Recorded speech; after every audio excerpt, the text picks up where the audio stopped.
Hello and welcome to the Modern Romantic Podcast, where we celebrate and inspire romanticism through passionate people who do incredible things. Hi, I have a symphony of love for music in my heart most days, uh, Trey, and I am joined by someone who has an orchestra of various photography equipment and produces the most beautiful spectrals of images. Emily. Hi, Emily. Wow. Hi. That is quite a first name you have. And that's just my first name. You should hear my last name. How's your week been?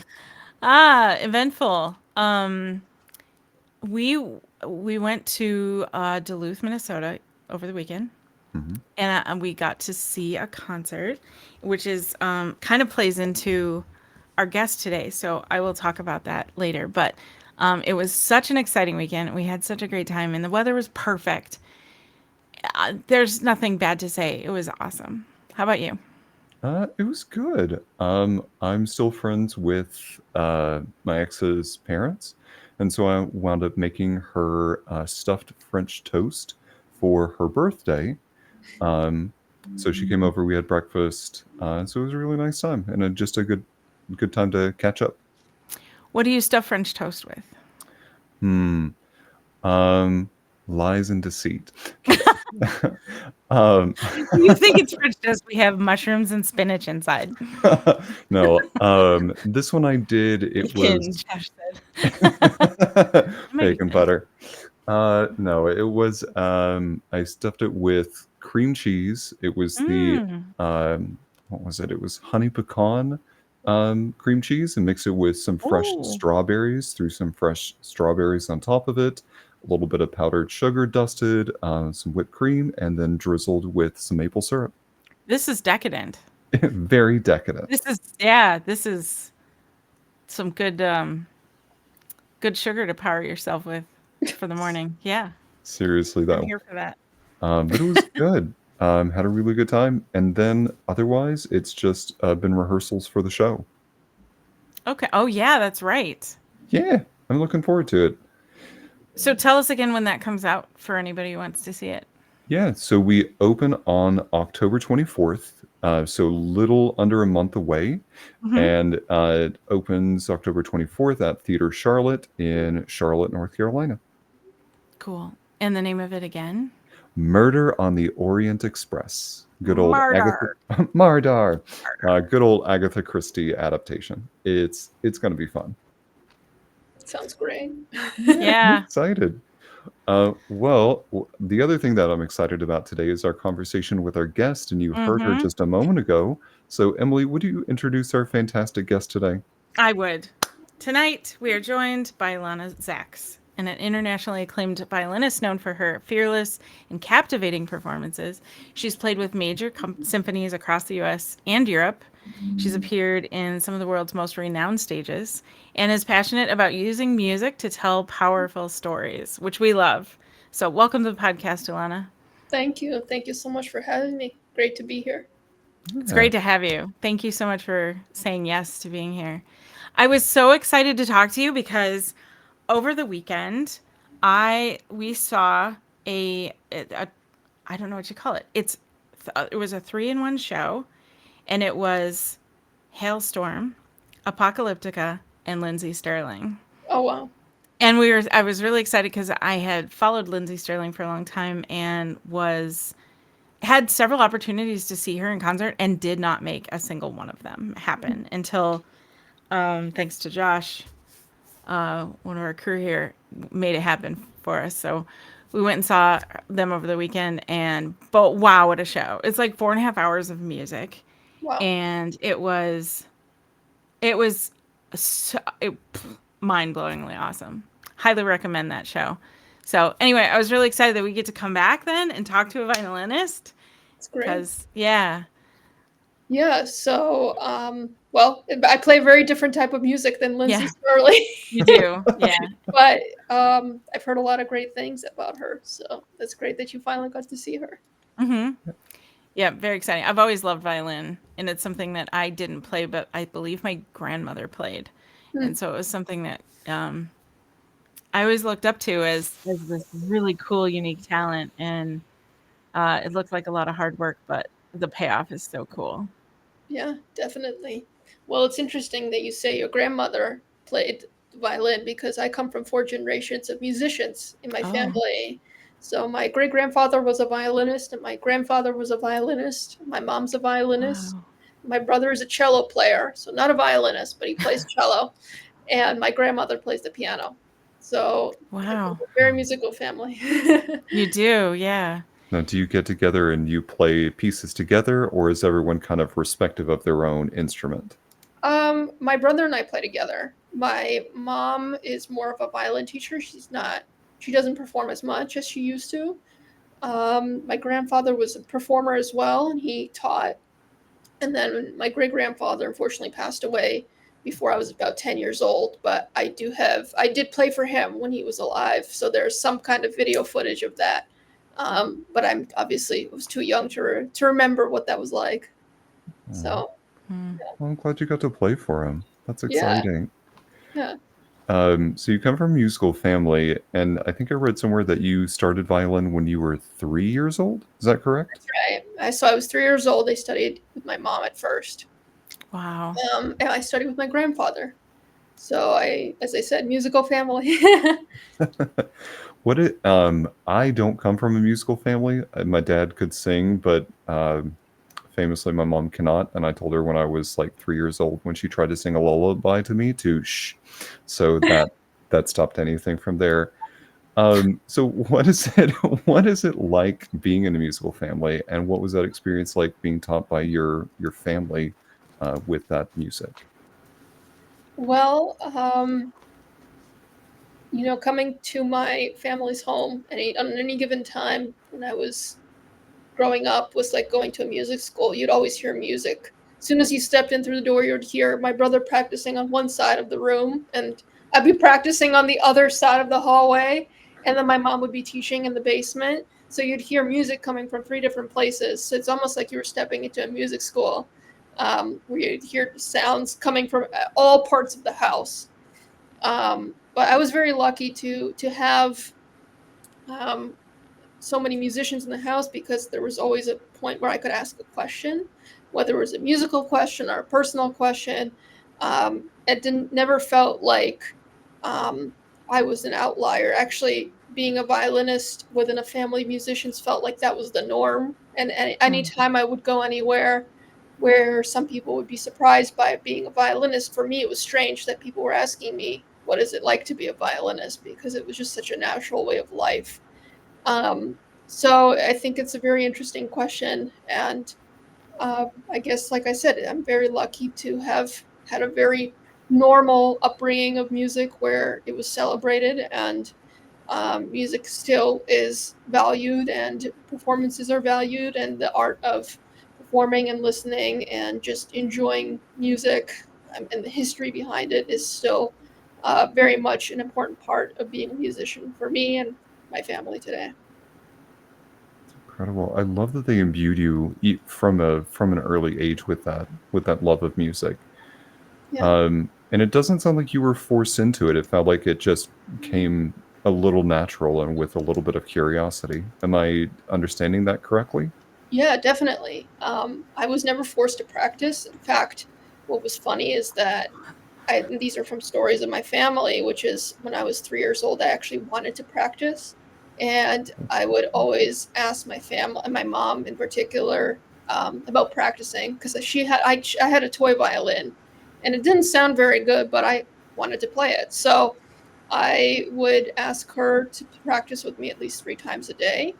And for a 3 year old, that would amount to about an hour and a half total per day, which is kind of crazy. For a Um, 3-year-old, yeah. Seriously. um, and so I think even today, I still love to practice. And even growing up, practicing was always my kind of safe haven. And I find that when I'm practicing, nothing else really exists. And I find an area of focus. I think in psychology, we call it a flow Mm. state Mhm. where I'm just really, really focused and I feel like nothing else really can get in the way. And it's the most satisfying feeling, I think, and still continues to be for me. That's incredible. I feel like even in my 30s, like I haven't quite found what that flow state is. So I love that you found it and that you found a joy in the practice. Yeah, I think it takes a lot of patience. And actually, when I was younger, I did not have patience at all, as many young kids don't have patience. I just love the feeling of playing the instrument. And I just love my favorite part would always be going and performing. And um, even though like I enjoyed the feeling of practicing and I enjoyed playing, I think for me it wasn't even the act of really working on something. It was just the fact that I got to play. Um, and just I think for me, even holding a violin like this is more natural than me sitting still, actually. Because that's kind of what I've done my whole life since I was about 3. So um, I find when I'm not playing, it's almost weird to me. Were you Yeah. always comfortable on stage then from the early age? Yeah, I was. Because I think I entered this flow state where I don't think about what's happening around me. I'm just enjoying every moment. And I think that's the best way to combat stage fright, I think. I mean, I've definitely had moments where I was nervous before a concert or I was nervous when I arrived, but 90% of the time, the nerves are the worst before you get there. And then they sort of evaporate if you're really prepared. If you're not prepared, then it might be a little bit of a different story. But if you're prepared, you might be nervous at the beginning. And I think nerves are actually a really good sign because it means that you care. And not having nerves actually is a little scarier because then that means you don't really care, I think sometimes. And also it I think you're less conscious of what's happening around you when you're not as nervous or when you're not as focused. So I think there's definitely a fine line between anxiety and nerves. But I think just finding the joy in what you do and transmitting that joy and really sinking into that feeling, it really helps. Even today, whenever I get nervous, I just think about the enjoyment aspect of what I do. I just try to remember myself as a 3-year-old, really just enjoying every moment. So you can remember at 3 what that was Well, like? maybe I wasn't 3 or I don't really know what age I was. Okay. I have these little like memories and Mhm. like images in my head where I remember being on stage in various different parts of my life. Sure. So I don't know exactly what age I was, but I do remember like wearing a poofy dress at some point. So I'm sure I was pretty young at that Yeah. point. And so I just think back to when I was feeling that kind of joy, um, and just feeling like it was just a lot of fun. Yeah. Uh, Honestly, that's incredible. And I love that you talk about keeping the joy in mind whenever you're on stage. Um, when you're teaching your other students, because you have taught at several institutions, um, how do you recognize that someone may not be comfortable on stage, and how do you coach them through being more comfortable on stage? That's a great question. So I'll use this as an example where so I taught at the Boston University Tangoid Institute this past summer, and it's a school, music institute summer festival that has some really high level students who many of them are auditioning for colleges, many of them are auditioning for music schools, and something that we do is we do studio class, which is kind of a performance class where you play for your peers, and at the end of the performance you get comments from your peers and then get comments from your teacher. And that's something that's very common practice in music schools in higher education. And one of the things when I had several students who had a lot of nerves playing in public, and one thing I would do with them is I'd force them to go and play studio class. And even if they would, they would come really prepared and they would sound great. And then I said, "Well, what do you think about playing?" They're like, "Oh, no, I don't want to play." Um, and I would just say, "Okay," and then we'd get to studio class, and I'd say, "Okay, you're playing because I know you can do it." And I think just having the belief in the student is really important.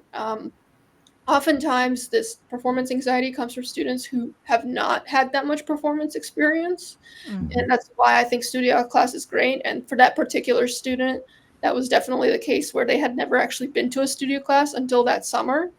Um, the other thing is, again, this is another BUTI thing, which is there's a lot of community engagement performances. So performing in hospitals, performing at assisted living communities, and those are really, really great performance opportunities and ways of exploring how you react under pressure in front of an audience, but you do it in such a low pressure environment because everyone who's there is there to listen and to support you rather than judge you.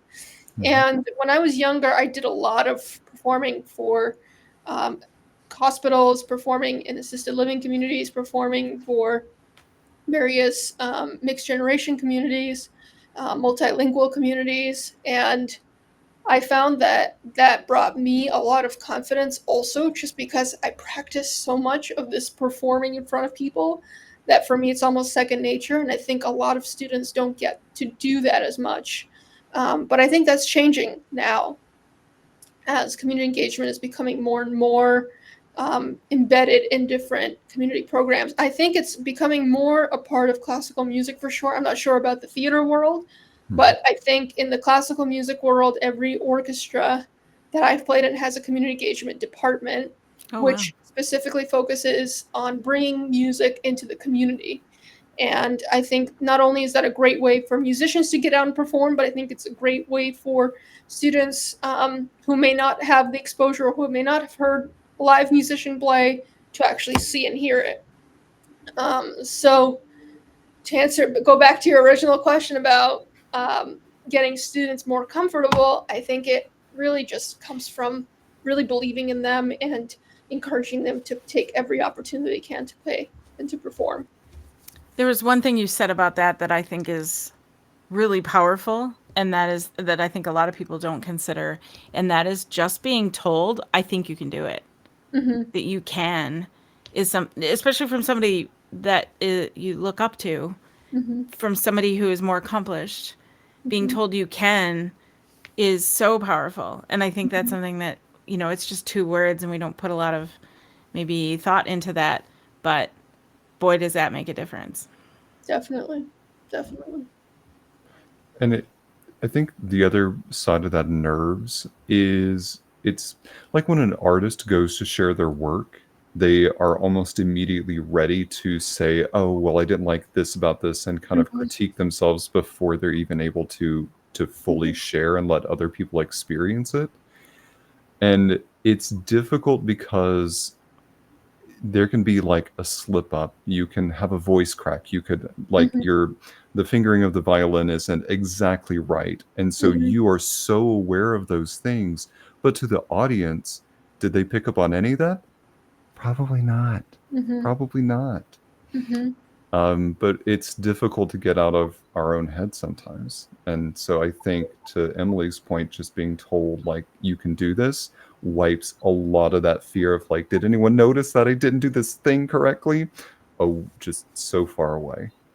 Yeah, absolutely. I mean, I remember being in music school and everyone was required to play an orchestra, and our conductor at the time would say, you just have to forget about it. As soon as it goes by, you just put it in the past and you keep going, especially in the moment. And when I was studying with Itzhak Perlman, we talked a lot about nerves in studio class. And one of the things he would say is, sometimes you feel like you're doing a really amazing job in the performance. And it feels like the greatest performance. And then you watch the recording and you're underwhelmed. And sometimes you're feeling the worst and you're performing and you feel horrible. But then you listen to the recording and it's the best performance ever.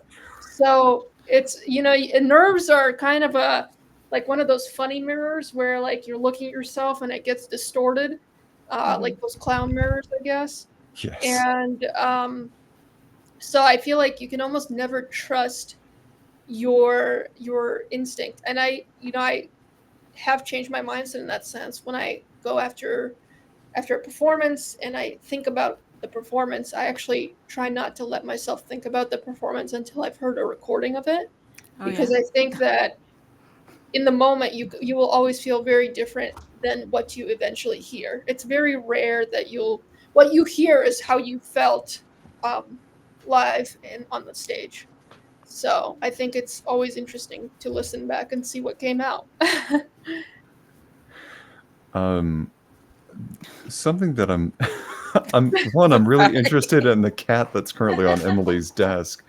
But two, I was enthralled with how you talk about the way that you perform and how you are a storyteller through your music.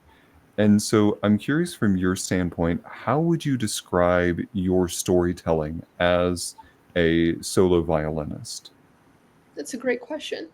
So I guess I'll start from when I was younger because that kind of all comes from there. But when I was practicing different pieces, my mom would always try to get me to imagine different images and to come up with a story for the music that I was playing. So like there's a piece like called Legend, and it's written by Henryk Wieniawski. And for violinists out there, you might be familiar with it. And this piece, has a very stormy beginning. And, my mom would say, oh, imagine that you're out in the rain and it's very stormy. And, in this far distant house, there's this something spooky's happening. And it would basically be like creating stories in my mind. And as I have gotten older and have kind of seen a lot of different things, I was really exposed to theater in my undergrad, and I took several acting classes. And I think being a performer, you have to be so aware of all parts of your face and your body and everything. And as a musician, you don't necessarily think about how you look when you're performing, even though today 90% of the time when someone says, I can't wait to see you perform, they literally mean see you perform, not hear you perform. Mhm. So that in itself is a very different way of performing than how it might have been 25 years ago, where it's I can't wait to hear you. It's now can't wait to see you. Um, and when we talk about when you mention storytelling, so I always think about a project or think about an artist, or there's usually something that inspires me. And that's one of the reasons I love working with different genres and different artists. And something I'm doing a lot of this year in particular is performing at different museums. So I'm actually performing at an opening of an exhibition at the Norton Museum in Neat. Palm Beach. And the exhibition is centered around two artists, one who is a former Soviet Union artist and the other one who's an American artist. And the music that I chose really reflects the artistic styles of their painting and visual styles. So there may not exactly be a concrete story there, but I always think of music in colors and sounds and how that may relate to things that are relevant around me. And again, as I said, I think today audiences see music, they don't just come to hear it. So whenever I'm putting a program together, I'll always think of a theme. So, for example, one of my projects is um, a project called Violinists and Music They Wrote. So the program consists of music by J.S. Bach, consists of music by Fritz Kreisler, Eugene Yuzai, Paganini, Milstein, Wieniawski. These are all people who were violinists, violin virtuosos, and basically the story that I tell in this concert program is that music and violin has evolved from all these different genres, and there's so many different ways of being a virtuoso in different time periods.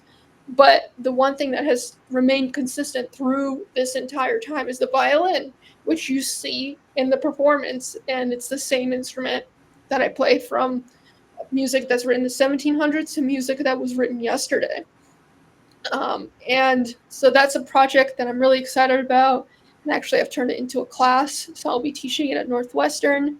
And I'll also be teaching it online for the University of, I believe it's Georgia, George Mason University.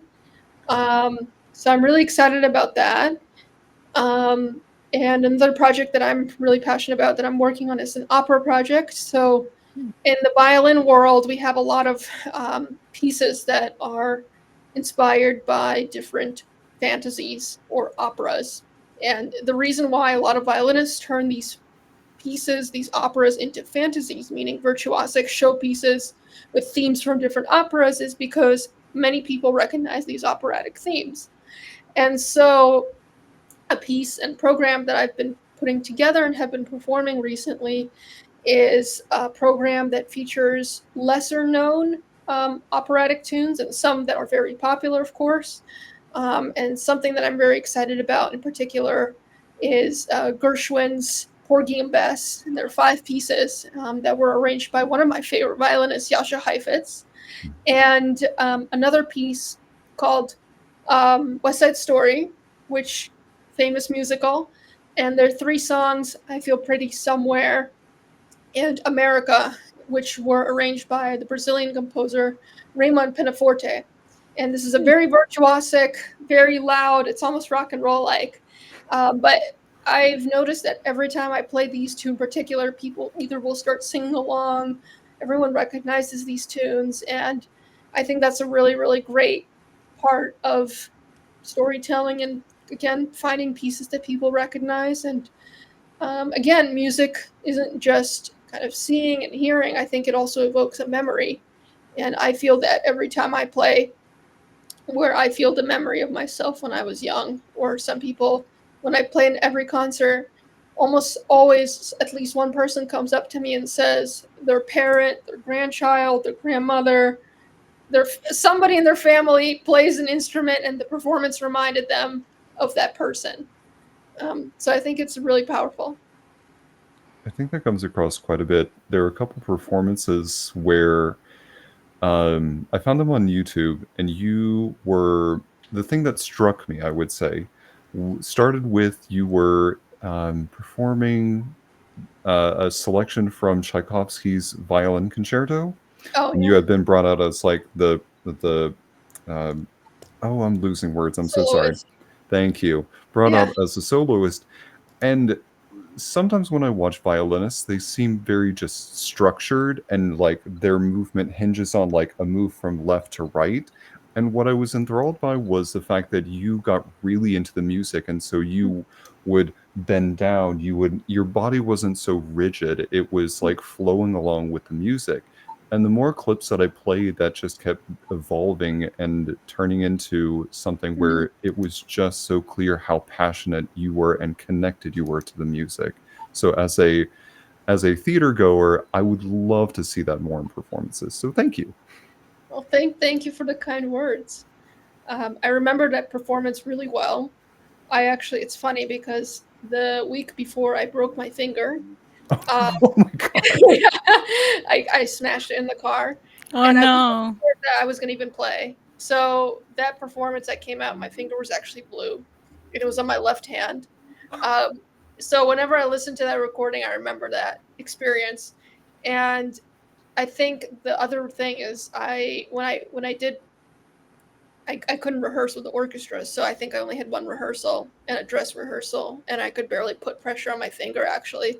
And when I think back to that performance, I remember mentally practicing that entire week, and I remember studying the score and listening to different recordings and just thinking about the music. And I think part of the reason why maybe I was so into it is because I had spent so much time thinking about it that at that point it was just adrenaline. And I remember just not feeling anything because I was like in such a state. And then Yeah. after the performance, I remember looking down at my finger. I remember feeling it pulsing. Oh So, no. but it was definitely a really memorable performance. And when I listen back, I'm still pretty impressed that I was able to do that with that with that finger. Um, but yeah, the Tchaikovsky, that's one of the hardest concertos ever written, really, and that movement is really hard to play even when you don't have a swelled up finger.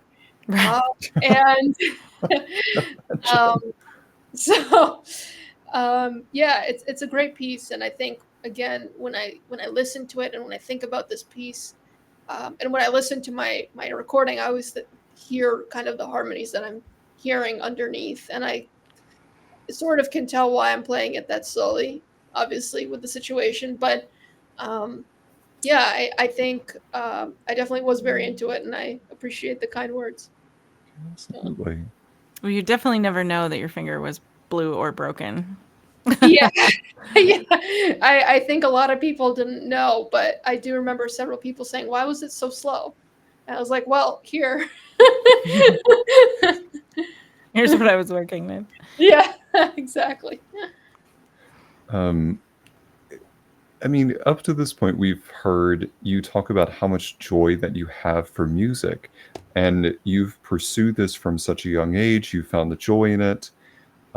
We recently had a guest that was an opera singer who talked about how sometimes going after the things that you want to do in life, sometimes they don't always spark the joy. They sometimes rob that joy. Mhm. So, what do you do in order to maintain that level of joy in music as you continue to pursue a career? That's another really great question. Well, when you're a violinist, you do have a lot of solitary time, and that can be really difficult for sure. So I think one of the things that really helps me is I try to go to as many performances as possible. And I try Mm. to go to not just musical performances, but other types of performances. So I love theater, I love art, I love to go to museums. I love festivals, anything that's artistic and that's kind of brings people together. I always try to go there and I try to see at least something that will a get me moving and out of the house because I usually stay in practice, and b allow me to meet different artists and different people because ultimately when you try to put together or at least bring together a community of artists, I think it makes you feel less lonely and it keeps you moving. And I think the more you kind of put yourself into one box or isolate yourself, it actually makes it harder. And I do believe, again, like you said, it does rob the joy. And I think I've experienced that before. Not necessarily when I was younger, but I think sometimes when I moved, especially during COVID, actually, when I moved, when it was that time where nobody could talk. And what I did was I actually started a concert series online where I brought together a lot of different artists and found a way for performances to continue and people to continue to get together via Zoom and actually have a reason to perform and to practice and to feel like there's still music in the world.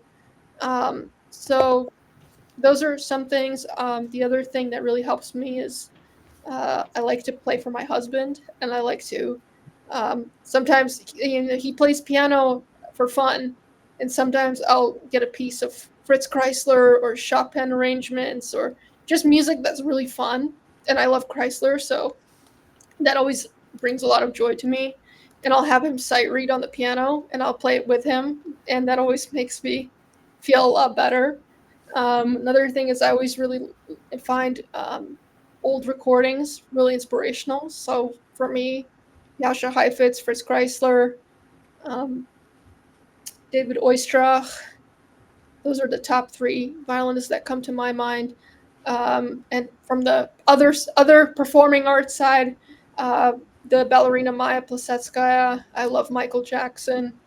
Um, I love Mikhail Baryshnikov, the dancer. Twyla Tharp is one of my favorite choreographers. Ella Fitzgerald. I just try to listen and try to make my world as full as possible and to open it as wide as possible, so I never really feel bored. And um, it brings a lot of joy to me because I think part of what robs the joy is burnout. And Hmm. the more you can just find different things that bring inspiration, not necessarily within what you're doing 24 hours a day or thinking about 24 hours a day, I think it brings you and gives you a new perspective. The other thing which I like to do, which I didn't used to do very much, but I think it's really important, is taking a break, which is like taking one day off or taking even a weekend off when you really, really need it, when you're really working so hard and you just need to relax. Hmm. And I found many, many times it's really hard for me not to like it's really hard for me to take a break. That's like one of the hardest things for me. But whenever I do, I always find that I come back a lot happier and with a much more refreshed mindset. And it does make a huge difference in my practice. For all of the classical violinists, classical musicians, and singers out there, thank you for saying that you can take a break. One day without practice won't kill you. Yeah. Well, Yasha Heifetz had this saying: 1 day, if I don't practice, I know it. 2 days, I don't practice, the audience knows it. 3 days, if I don't practice, the critics know it. So I think 1 day is okay. Yeah, 1 day is okay. Well, and that's true for a lot of art forms. Oh, all of them. I'm going to go with all of them. But Yeah. like for me in photography, if I'm editing a photo and your eyes get tired, parts of you get tired, you're staring at the same thing or you're playing the same thing over and over again, you start to you can become almost numb to it or Mhm. desensitized to it, to an effect. Like it doesn't have the same impact that it has when you come fresh. So stepping away for a few minutes or a day and coming back to it allows you to approach it with this whole fresh mindset, new eyes, new ears, whatever. And I've noticed a big difference when I've forced myself not, at least in photography, forced myself not to release an image until I've had that time to step away and come back. Mhm. Because there are times when I've color graded something where late at night when I have all the lights off except my monitor and my eyes are tired and I think I've color graded it and it's like the coolest thing I've ever seen, and then I go to bed and then I wake up again and I look at my monitor and go, oh, what did I do? Thank goodness I didn't release that or print it. But so yeah, absolutely, it's valid for all forms of art. Taking a break is important. It's like part of the process. It's like I feel like there are times if you don't build it in, and your body kind of does that for you if you don't, Mhm. or it can. Yeah. I think burnout is your body and your mind saying, I need a break. Mm-hmm. And it's your choice to decide, will you listen to it or will you ignore it? And I think it's all a choice. And oftentimes we don't make that choice. We decide to ignore. We don't even give ourselves a choice. And I think that's really important to do. For you, this is kind of a nebulous question, and feel free to say you need more time. But Mhm. for me, sometimes I have a difficulty deciphering if it's just boredom or burnout. Mhm. And so, for our listening audience, you said that you feel like you are constantly intaking things so that you don't feel bored, but Mhm. then you also don't overwork yourself for that burnout. How do you differentiate between the burnout of not wanting to do something and then being so bored that you're apathetic to not want to do anything? How do you decipher between those two feelings? That's a really great question. And well, let's start with burnout. I think that one I can answer a lot easier. Um, I think with burnout, you feel like you want to do it, but you feel like you have very little energy to do so. And it's almost like your body and your mind don't mesh in a way. And I think with the burnout, you know it, you just don't want to admit it to yourself. And I think in some way you're kind of in denial of it because admitting to yourself that you're burnt out is almost like saying that you've had too much. And it's very dangerous, I think, sometimes to say, oh, I've had too much, because I think as artists, it's so easy to want to quit and to give up. So when we feel burnt out, it's almost like you're saying, I want to give up.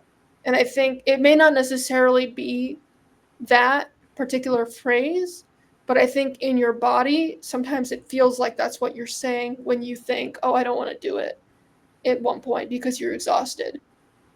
Um, and then the idea of taking a break when you've worked really, really hard as well, I think is scary. And in some ways, saying, oh, I want to take a break almost feels like, well, that means I have to stop the whole process, stop the whole creating part of it.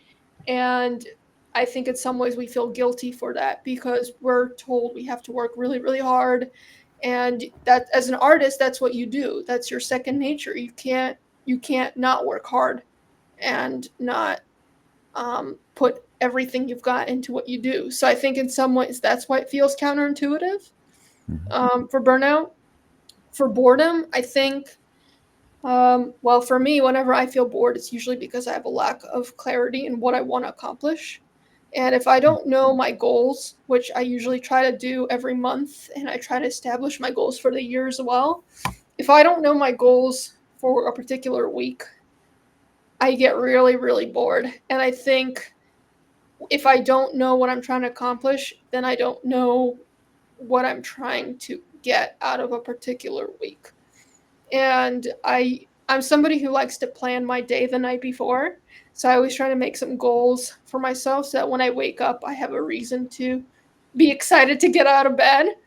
And if I find that I'm waking up and I don't have a reason or anything kind of on my plate um, to create or to put together, I find myself kind of slipping into, well, what's the point?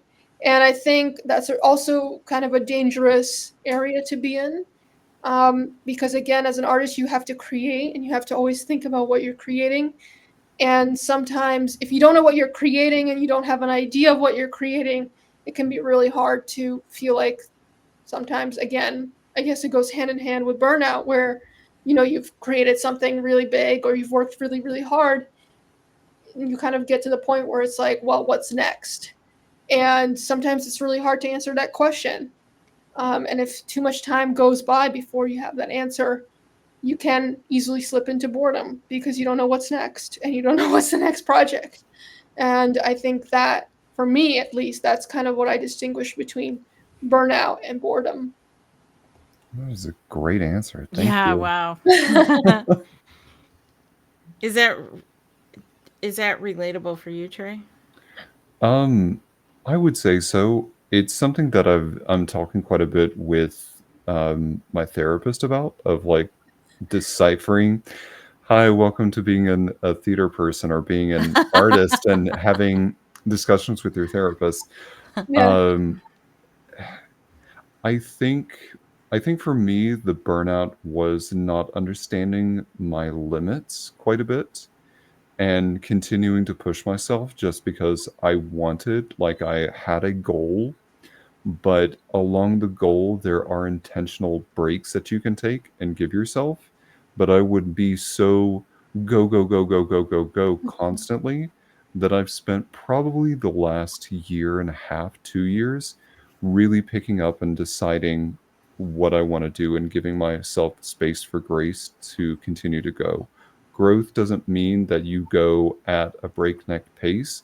Growth means growth, and even taking a baby step forward is growth towards something.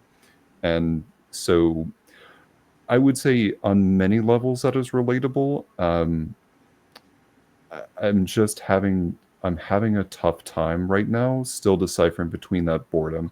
But the conversation of goals and making clear what you want to do and setting that intention, that to me feels very useful, and that's not something I think that's come up with my therapist.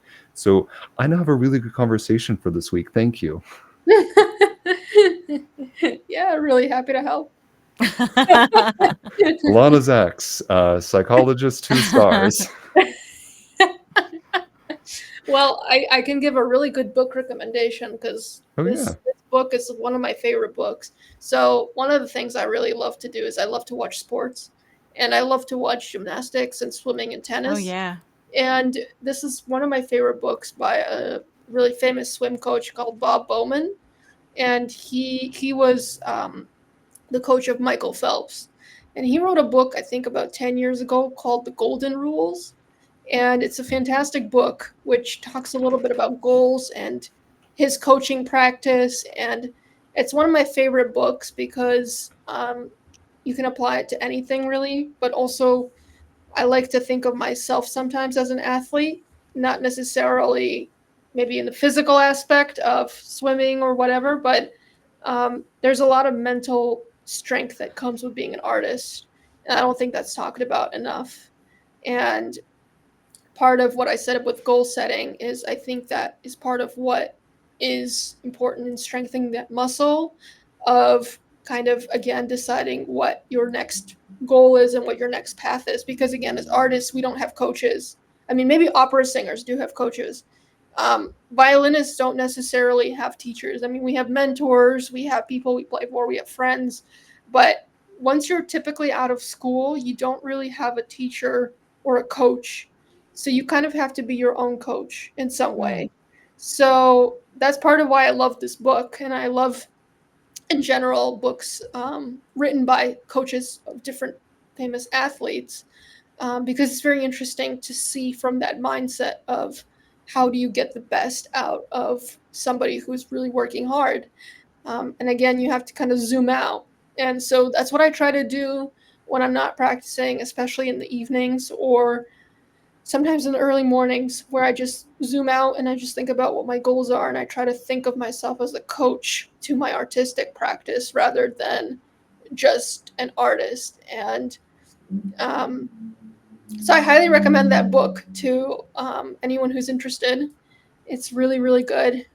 It should be easy to access, I think, at any library, but it's very interesting. And one of the things, actually, another really good book is one of my favorite choreographers, Twyla Tharp, and she wrote a book called The Creative Habit. And it's a really great book about how do you kind of encourage yourself to get up and create. And she also talks very similarly about goals and just a creative practice. And one of the things for her is having a routine and, having an artistic routine. So for her, for example, it's getting out of the bed and going on a taxi to the gym. And that starts her creative process. And everyone has a different creative process. But I think it's really interesting that these different books, again, are told from these really skilled people who themselves may not have coaches, but they are coaches to a lot of people. And so they're sort of experts in the psychology of really high functioning athletes, performers. And that's really interesting for me as a performer too. Yeah, those are some great recommendations. Honestly, Emily, we've been getting a lot of good book recommendations lately. We have. I have so many books to read now. I have a stack of them. Well, Ilana, really incredible sound advice. I think I've got more questions for you for sure. One thing I want to touch on that I really loved about your background was finding out that you became the first chair of Seattle Symphony and Seattle Opera at 22 years old. That is incredible. Thank you. So it's first violinist, not first chair. Sorry, first violinist. My No, apologies. it's okay. It's just it's different. First chair versus first violinist. But yeah, I did. It makes me think about the question of success. So accomplishing those things, in addition to that, in addition to your world-renowned success, being able to perform with countless different organizations and orchestras, to some people that might constitute success. But I'm curious, from your perspective, what does success look like for yourself? It's a great question. A lot of great questions this evening. So for me, success is kind of multi-tier. As I mentioned earlier, I have a lot of goals in life. So for me, I don't think of success as checking off boxes. I think of it as a progressive motion of different goals that I accomplish along the way that lead to different possibilities that I don't actually write down. So a lot of things that I've tried to do, for example, like playing in this orchestra at such a young age, there have been a lot of different opportunities that have come out of me playing in that orchestra. So I've played with different other I've played as a soloist with different orchestras. I've played in different groups and chamber music groups, and I've done a lot of solo concerts, and I've met a lot of interesting people who have become some of my closest friends. I've lived in different cities. I've traveled a lot. And these are all different things that are experiences, which I have never really written down on paper, but these are all just things that I've sort of remained open to. And so I think for me, success, at least right now, is just being open to as many different things as possible.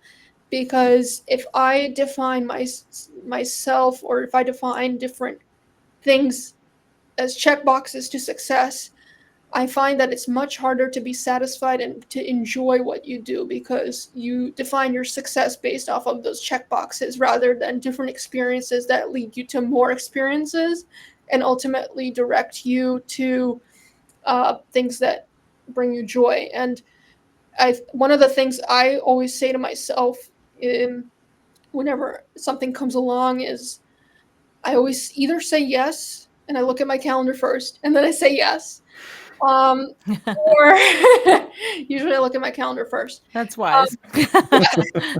Or I will always kind of think about, first of all, I always ask if I enjoy it, and then I look at my calendar. And then I also ask,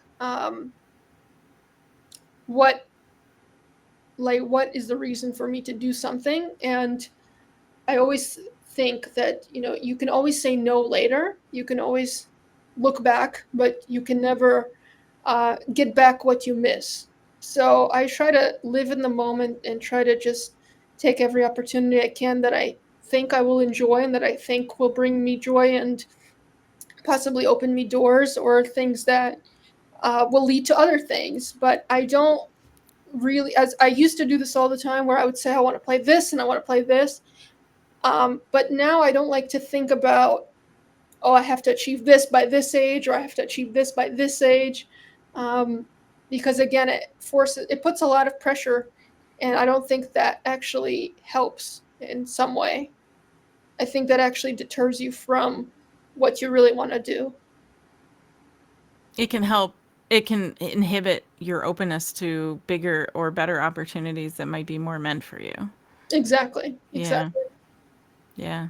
I think in the end, you'll always find a way to where you're meant to be, because every opportunity that doesn't come through actually is a blessing in disguise, because it directs you to the opportunities that are meant for you.